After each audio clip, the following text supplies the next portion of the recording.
नमस्कार, मैं हूं आपके साथ अब्दुल करीम और आप देख रहे हैं भारत प्राइम 24। आप सभी का हमारे खास कार्यक्रम हमारा सवाल आपका जवाब में बहुत बहुत स्वागत है। जैसा कि आप सब जानते हैं कि आप हमारे इस कार्यक्रम में तमाम मेहमानों से मिलते हैं, आपको हम मिलवाते हैं नए नए किरदारों से और उनको आप सुनते हैं। बहुत कुछ आपको सीखने को मिलता है। कभी प्रशासनिक अधिकारियों को आप सुनते हैं, कभी नेताओं को आप सुनते हैं, कभी अभिनेताओं को आप सुनते हैं। तमाम लोगों को अभी तक आपने सुना। जी हाँ, और आज के हमारे इस एपिसोड में आपको हम मिलवाने जा रहे हैं बीजेपी के वरिष्ठ नेता अवधेश कुमार दीक्षित से, जो कि आप शाहजहांपुर से बिलोंग करते हैं। सर, आपका बहुत बहुत स्वागत है हमारे इस खास कार्यक्रम में। धन्यवाद अवधेश जी, जो हमारा ये कार्यक्रम है हमारा सवाल आपका जवाब, इस कार्यक्रम का नाम है, और जो भी मेहमान हमारे इस कार्यक्रम में आते हैं उनसे तमाम मुद्दों को लेकर हम बातचीत करते हैं, उनसे तमाम सवाल होते हैं। लेकिन जो हमारा सबसे पहला सवाल होता है वो सभी से होता है कि जो मेहमान हमारे साथ हैं वो अपने बारे में थोड़ा दर्शकों को बताएं, हमें बताएं कि आपका जो सफ़र है, जो पॉलिटिकल सफ़र है, अपने बारे में थोड़ा हमारे दर्शकों को आप बताइए। धन्यवाद। सबसे पहले तो आज 14 फरवरी है और एक पाकिस्तान की सह पर एक नापाक घटना पुलवामा में हुई थी और जो हमारे करीब 42 जवान शहीद हुए थे, उनको आपके माध्यम से हम श्रद्धांजलि देना चाहते हैं। और हम जैसा कि राजनीति में करीब ग्रेजुएशन करने के बाद राजनीतिक सफ़र हमारा शुरू हुआ था। 92 में पहला चुनाव हम छावनी परिषद में लड़े थे और 92 से आज तक लगातार उस सफ़र को कंटिन्यू करते हुए जो भी चुनाव आया हम छावनी परिषद में लड़ते रहे, जीतते रहे। पब्लिक का सहयोग, आम जनता का सहयोग हमारे साथ बना रहा। दूसरा, भारतीय जनता पार्टी में माननीय खन्ना जी के सानिध्य में, उनके दिशा निर्देश पर, उनकी नीति रीति के आधार पर, उनसे जो सीखा है, जो उनसे समझा है, जो उनके दिशा निर्देश होते हैं, उसके आधार पर लगातार काम करते रहते हैं। और कोशिश ये रहती है कि आम आदमी, आम जन को फैसिलेट करते हुए, उसकी सुविधा को ध्यान रखते हुए हम उसको कैसे सुलभ और आसान बना सकें उसकी ज़िंदगी को। जो भारतीय जनता पार्टी की अहम मुद्दा है उसको लगातार आगे बढ़ाते हुए राजनीति में ये सफ़र हम तय कर रहे हैं और आने वाले समय में भी जो बेहतर कर सकते हैं और जो बेहतर कर पाएंगे उसकी करने की कोशिश करेंगे। अब काफ़ी पहले से बीजेपी के साथ आप जुड़े हुए हैं। अगर हम बात करें 2014 की, तो 2014 के बाद से जिस तरीके से जो बीजेपी का कद बढ़ा है, सिर्फ यूपी नहीं केंद्र तक और तमाम राज्यों में अभी आपकी सरकार है, अधिकतर राज्यों में, तो इसको आप किस तरीके से देखते हैं और कैसे आप देख रहे हैं कि जो कद 2014 के बाद से लगातार बीजेपी का बढ़ता जा रहा है, तो उसके बारे में आप क्या कहेंगे? देखिए, 2014 से कद बढ़ा वो विषय अलग है, लेकिन भारतीय जनता पार्टी और उसके पैरेलल जो काम करने वाला संघ परिवार है, जिसको कि तमाम राजनीतिक पार्टियां अभी तक भ्रमित करती रहीं, जनता को गुमराह करती रहीं, और जो संघ के प्रति जो धारणा और जो अवधारणा जो पैदा करते रहे, वो चीज़ें धीरे धीरे जनता की समझ में आने लगी। देखिए, आज़ादी से पहले भी, आज़ादी की लड़ाई में भी संघ का, चाहे चाइना से बाहर हुआ हो, चाहे पाकिस्तान से बाहर हुआ हो, संघ परिवार की अहम भूमिका रही। और संघ परिवार की मंशा जो भी रही वो देश हित में रही कि हमारा देश कैसे आगे बढ़े। और जैसे आपको बताएं, पंडित दीनदयाल उपाध्याय जी के बारे में आपने सुना होगा। उनका जो सपना था कि अंतिम पंक्ति में जो व्यक्ति बैठा हुआ है वो जब तक खुशहाल नहीं होगा तब तक देश खुशहाल नहीं हो सकता। उसी रीत नीति के हिसाब से भारतीय जनता पार्टी काम करती आई है। और जब लोगों की समझ में आया, ये सारी चीज़ें समझ में आई, जब विपक्षियों के काले कारनामे लोगों के समझ में आए, तो जनता ने पूरी तरीके से नकार दिया। और भारतीय जनता पार्टी एक ऐसी पार्टी है जो कहती है वो करती है। उनके नेताओं के उनके कार्यकर्ताओं का, छोटा कार्यकर्ता हो चाहे बड़ा राष्ट्रीय स्तर का नेता हो, सबकी कार्यप्रणाली है गरीब आवाम को खुशहाल कैसे किया जाए और देश की समृद्धि और देश का जो एक पूरे विश्व में हिंदुस्तान की गरिमा का कैसे मेंटेन की जाए, इस दिशा में भारतीय जनता पार्टी का छोटा कार्यकर्ता और बड़ा नेता लगातार इस दिशा में काम करता है। पब्लिक को ये सारी बातें जब से समझ में आ गई, 14 से नहीं आने वाले समय में आप देखेंगे भारतीय जनता पार्टी के अलावा कोई भी राजनीतिक स्थायित्व तो किसी का नहीं रहेगा, और ये समय बता रहा है और लोगों को दिख रहा है। आप कह रहे हैं देश खुशहाल है, मानते हैं इस बात को आप? बिल्कुल। अच्छा ठीक है, देश खुशहाल है। कल एक घटना होती है कानपुर में, आप के संज्ञान में होगी भी, काफ़ी बड़ा मुद्दा उसको बनाया गया, उस पर जमकर सियासत भी हो रही है। वहाँ पर होता क्या है कि ब्राह्मण परिवार के एक माँ एक बेटी जलकर उनकी मौत हो जाती है, और जो बेटा है वो आरोप ये लगाता है कि भैया बुलडोज़र से उनकी झोपड़ी को गिरा दिया गया। मना करने के बावजूद भी परिवार चीखता रहा, चिल्लाता रहा, उसके बावजूद भी जो ड्राइवर था उसने बुलडोज़र चला दिया और उसमें 2 लोगों की मौत हो गई है। इसको आप किस तरीके से देखते हैं? और एक सवाल और है, आप ब्राह्मणों की एकजुटता के लिए शायद काम कर रहे हैं, काफ़ी लंबे समय से काम कर रहे हैं आप, तो आप ब्राह्मण समाज से आते भी हैं, इस घटना को आप कैसे देखते हैं? देखिए, ब्राह्मण समाज से आते हैं, और ब्राह्मण समाज नहीं, हम तो किसी भी समाज के उत्थान के लिए जो भी कार्यक्रम होते हैं, चाहे वो ब्राह्मण समाज का कार्यक्रम हो, चाहे वो रविदास जी की जयंती हो, चाहे अम्बेडकर जी की जयंती हो, चाहे गाडगे जी का जन्म दिवस हो, चाहे वीरांगना अवंतीबाई जी का कोई कार्यक्रम हो, और चाहे कृष्ण जन्माष्टमी मनाई जाती है, हम हमेशा, चाहे वाल्मीकियों का कोई कार्यक्रम हो, वाल्मीकि जयंती हो, हम सब कार्यक्रमों में राजनीतिक आदमी होते हुए सब में बराबर से हिस्सेदारी रखते हैं। हम सबके उत्थान की बात करते हैं, और हमारा ये मानना है ब्राह्मण वह होता है, ब्राह्मण वह नहीं जो ब्राह्मण परिवार में जन्म ले लिया, कर्म और मन मस्तिष्क और बुद्धि से जो विवेक से काम करता है, जो सभी के उत्थान और सबको लेकर काम करे, सबको शिक्षा दीक्षा दे, हम उसको ब्राह्मण मानते हैं।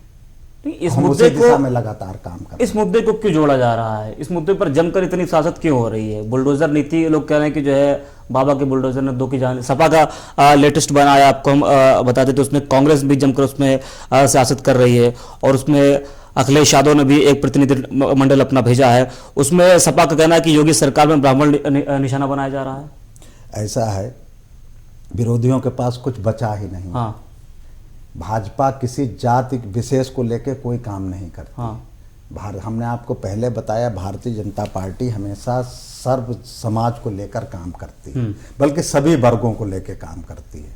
भारतीय जनता पार्टी ऐसा कोई काम नहीं करती जिससे एक को नुकसान हो, एक को फायदा हो। भारतीय जनता पार्टी, देखिए, कोई भी योजना ले लीजिए सरकार की, चाहे वो राशन वितरण प्रणाली ले लीजिए, चाहे वो किसान निधि ले लीजिए, चाहे वो आवास योजना ले लीजिए, चाहे आप स्वास्थ्य के क्षेत्र में ले लीजिए, वर्ग और भेद कहीं नहीं है। जो पात्र है उसको उसकी पात्रता के अनुसार उसको लाभ मिल रहा है। और रही बात, ये तो विरोधी लोग, कहीं कोई घटनाएं होती हैं, आप जो चर्चा कर रहे हैं बहुत विस्तार से नहीं पता है, लेकिन आपने जो बताया है, जो स्टेटमेंट आया है पार्टियों का, वो स्टेटमेंट मैं आपको बता रहा हूँ। ऐसा विरोधी तो स्टेटमेंट देने के लिए ही बैठे हैं, उनके पास करने को तो कुछ है नहीं, ना उनको भविष्य में कुछ दिख रहा है।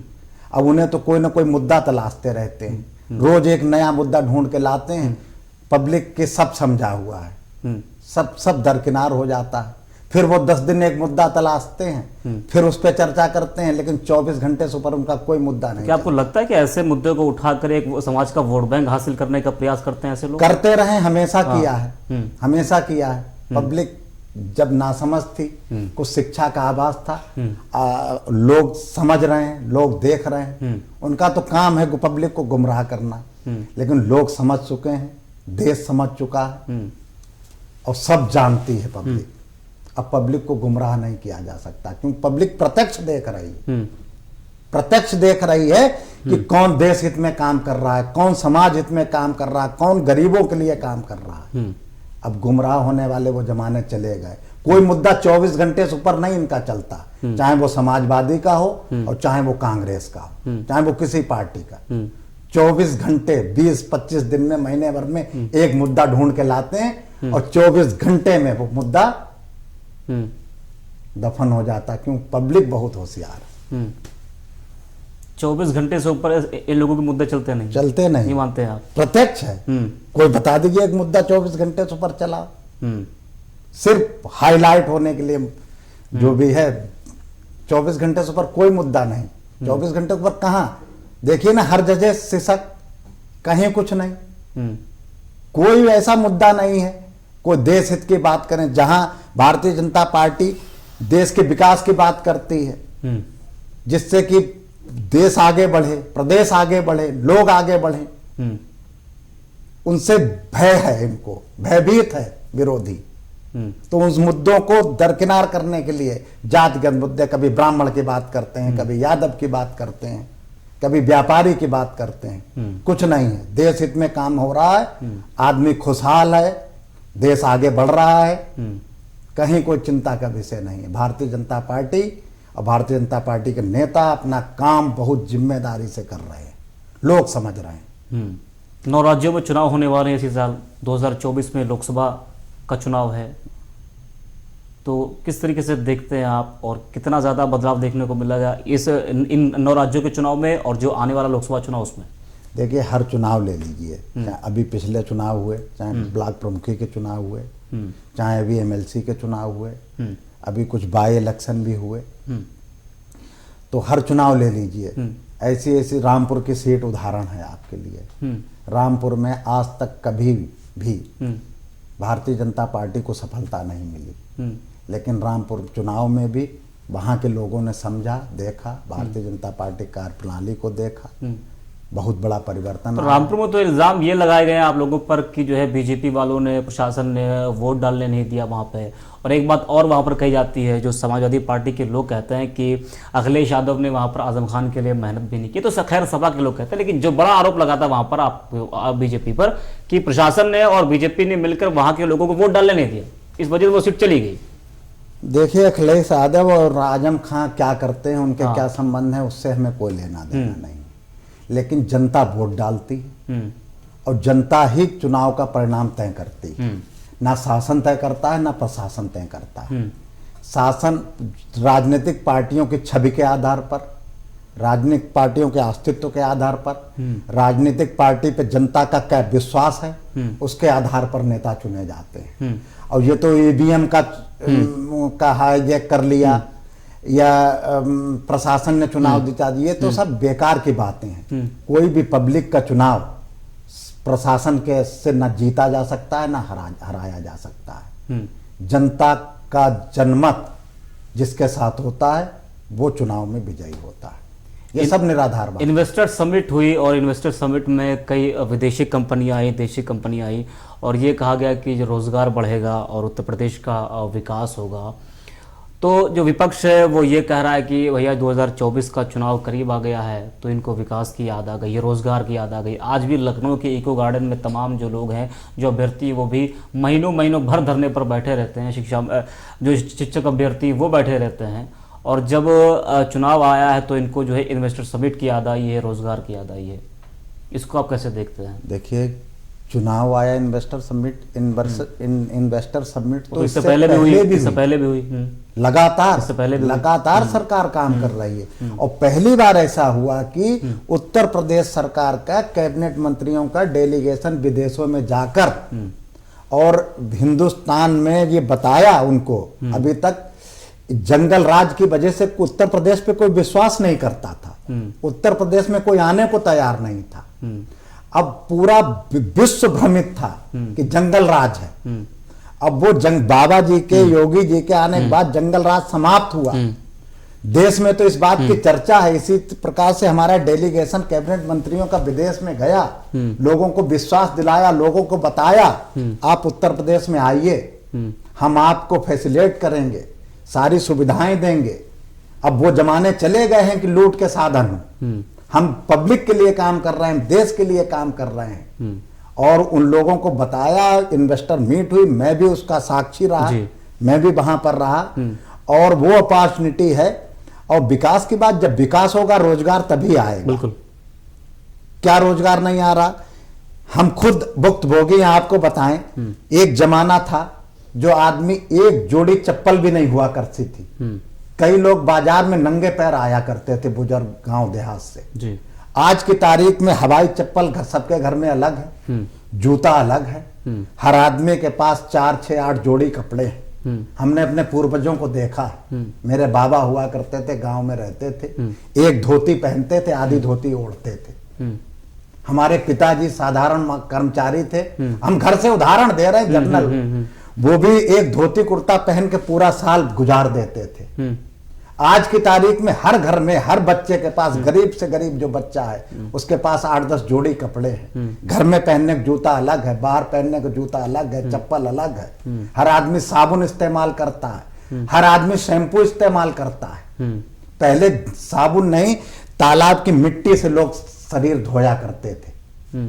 हमने खुद देखा। ये इशारा किसकी तरफ है आपका? ये इशारा है, किसकी तरफ है? देश बढ़ रहा है, काम कर पहले शायद कहना आपका यह है कि उस वक्त जो भी सरकार रही हो, कांग्रेस की रही हो, केंद्र में किसी की रही हो, उस वक्त लोगों के पास पहनने के लिए कपड़े नहीं थे, उस वक्त लोगों के पास साबुन नहीं था, उस वक्त लोगों के पास शैम्पू नहीं थे। शायद आपको कहने का मतलब यही है। लेकिन अब जो है, आपका कहना यह है कि अब लोगों के पास पहनने के लिए कपड़े हैं, जूते हैं, लेकिन आज भी अगर आप गांव साइड जाएंगे, देहात साइड जाएंगे, वहां पर तमाम ऐसे लोग मिल जाएंगे, आपके सरकारी स्कूल में ऐसे लोग मिल जाएंगे जो फटे जूते पहन के घूमते हैं। और आज भी सड़कों पर जो बच्चे भीख मांगते हैं, उनके पास चप्पल नहीं, जूते, उनके पास कपड़े नहीं है।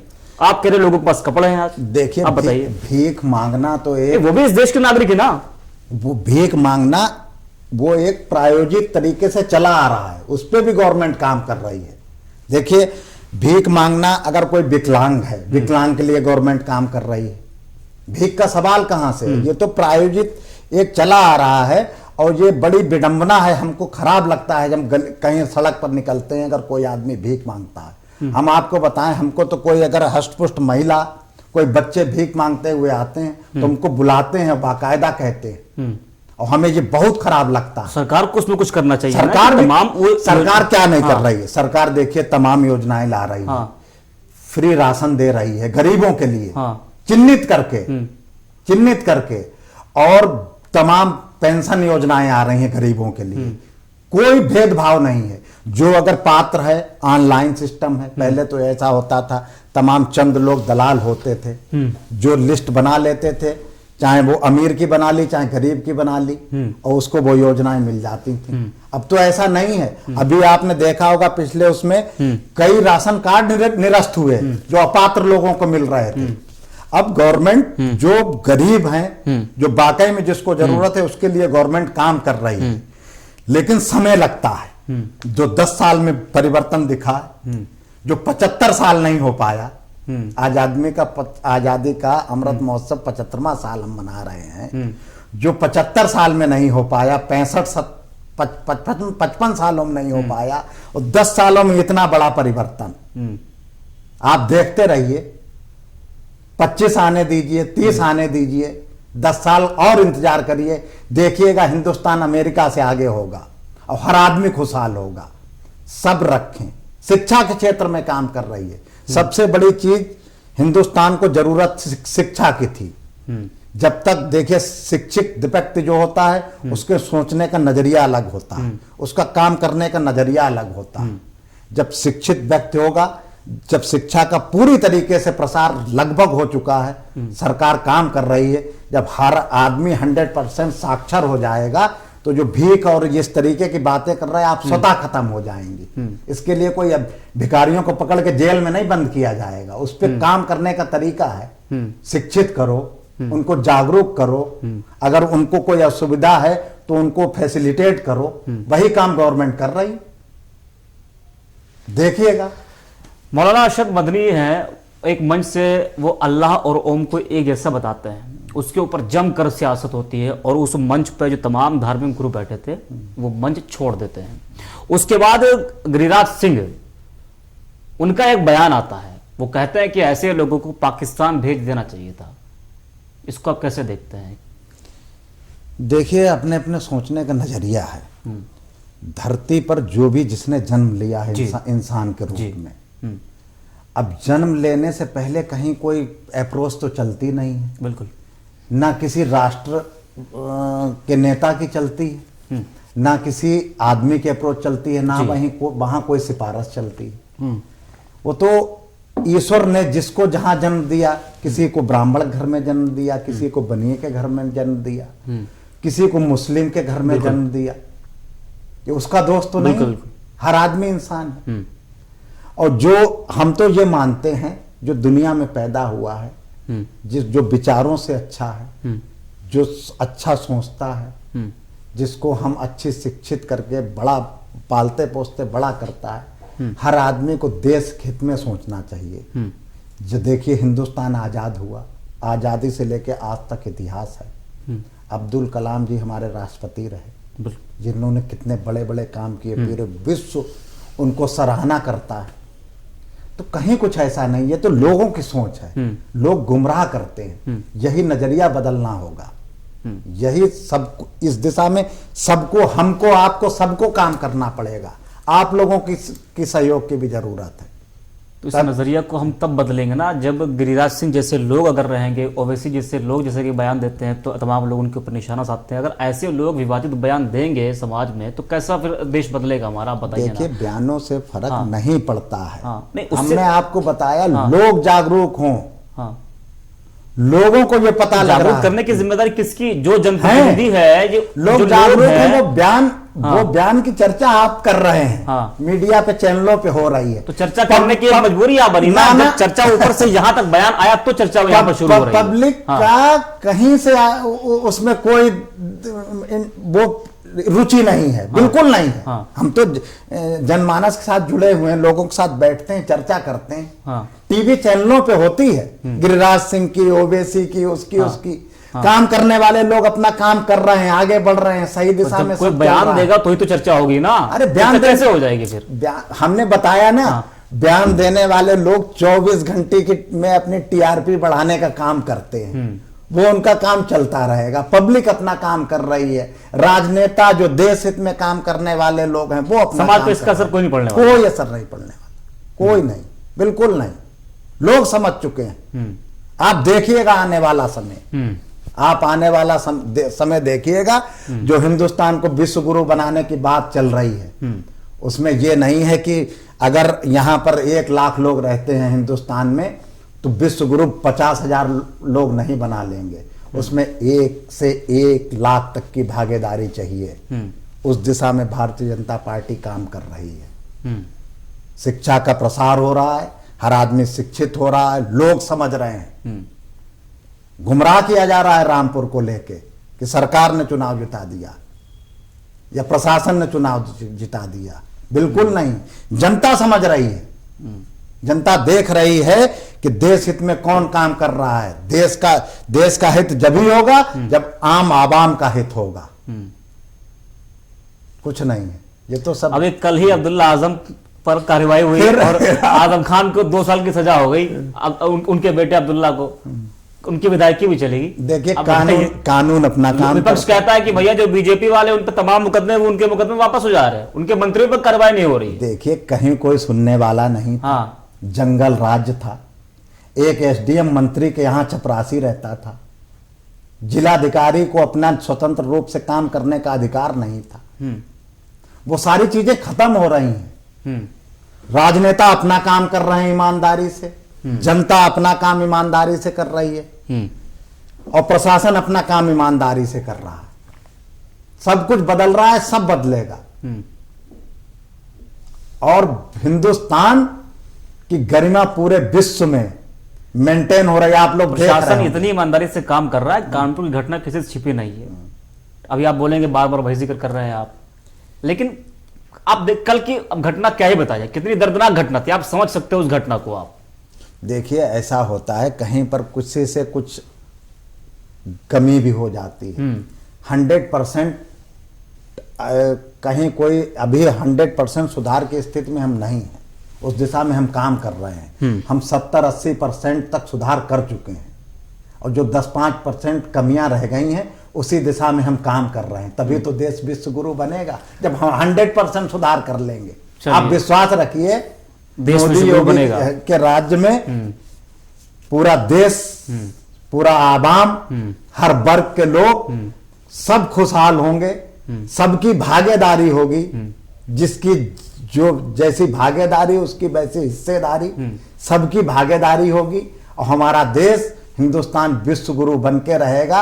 और हम बढ़ रहे हैं, अमेरिका लोहा मानता है। अभी आपने शायद ध्यान दिया होगा, उसकी आप चर्चा करिए कि अभी अमेरिका के राष्ट्रपति ने कहा था अगर मोदी जी इंटरफेयर करें तो रूस सरेंडर कर जाएगा और ये रूस का और जो यूक्रेन का जो युद्ध चल रहा है ये समाप्त हो जाएगा। ये छोटी बात है, पूरा विश्व हिंदुस्तान की तरफ देखता है। और आज की तारीख में वो कहता है कि हिंदुस्तान के प्रधानमंत्री अगर इंटरफेयर करेंगे तो ये सारी विश्व की जो समस्याएं हैं ये समाप्त हो जाएंगी। चलिए सर, बहुत बहुत धन्यवाद आपका जुड़ने के लिए हमारे साथ। तो ये अवधेश कुमार दीक्षित हैं, जिनको आपने सुना, ये कह रहे हैं कि भारत विश्व गुरु बनेगा। और जरूर हम सबको उम्मीद भी है कि जल्द हमारा देश बाकी देशों से आगे बढ़े और विश्व गुरु बने। लेकिन जिस तरीके से जो हालात हैं, जो हालात आए दिन उत्पन्न हो रहे हैं, तो ऐसे क्या आपको लगता है कि देश विश्व गुरु बनेगा? छोटी छोटी घटनाएं आप देख लीजिए, उठाकर तमाम आप देख लीजिए। लोग कभी नौकरी को लेकर धरने पर बैठ रहे, कभी किसको लेकर धरने पर बैठे। लेकिन ये तो खैर आपने सभी सरकारों में देखा होगा। लेकिन हम सबको उम्मीद है कि जरूर हमारा देश आगे बढ़ेगा, तमाम देशों से हम आगे बढ़ेंगे, विकास करेंगे, हर क्षेत्र में हमारा देश विकास करेगा। फिलहाल के लिए हमारे इस खास कार्यक्रम में बस इतना ही, और अगले कार्यक्रम में आपको हम मिलवाएंगे एक नए किरदार से, नए मेहमान से। आप देखते रहिए भारत प्राइम 24। धन्यवाद।